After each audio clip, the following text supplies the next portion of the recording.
Should be the underdog, right? It is. Seriously, because everybody respects you.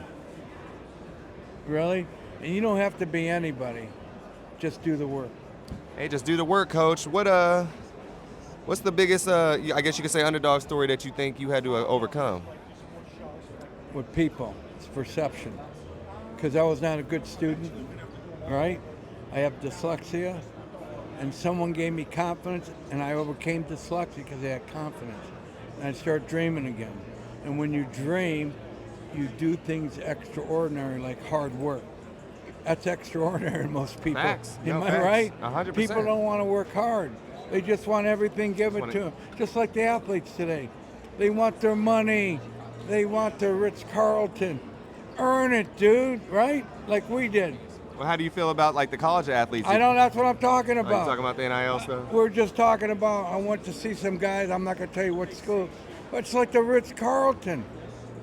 And they're mad because they're not playing, because you're not working hard enough. You can't just go to school for 1 year and then expect to get the bag and not even do what you need to do. What's going to happen when they hit the wall?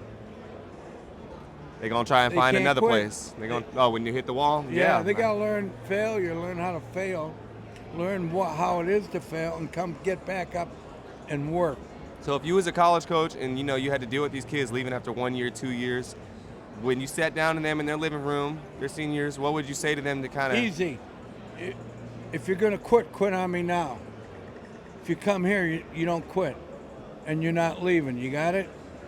So would you have to force them to sign a 4-year contract? Or? No, I would ask them, what's your character? You going to lie to But me? they would lie. If you lie to me, get the hell out of here. But you don't know if they're going to lie to you or You not. do know, because you ask certain questions. They could trick us, though. You they're slick you ask nowadays. the parents, you want your kid to have a degree, or you want them to have a life of something that's not going to have any substance? That's deep right there. Yeah, it's true, That's though. deep. Think about that. You want your kid. I was with Gary Sheffield. Remember him? I know Gary Sheffield. You tell Gary and I are talking at the Mark Wahlberg tournament. We're talking about why his kids need an education. Baseball comes and goes.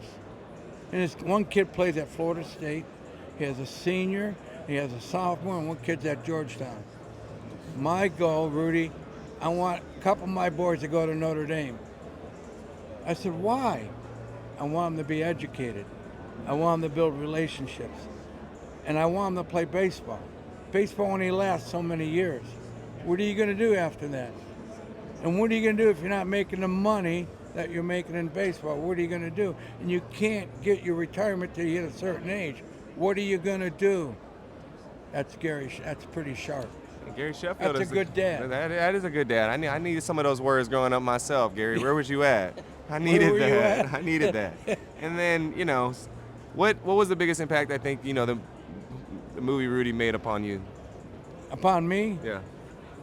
Rudy was about a message. It was not about football. And it wasn't about Notre Dame. It was more about the journey of failure. How to get back up, keep moving towards the goal that you dreamt. When someone said you can't have that, why not me? Kind of attitude. And you want that because you feel like you belong there. That's the key. You ever walk in a place, say, I belong here? Someone says, no, you don't. We've been, that sounds real familiar. That sounds real familiar. And you say, no, I belong here too. So let's go for it. Who's going to work harder? Kobe Bryant said this to me.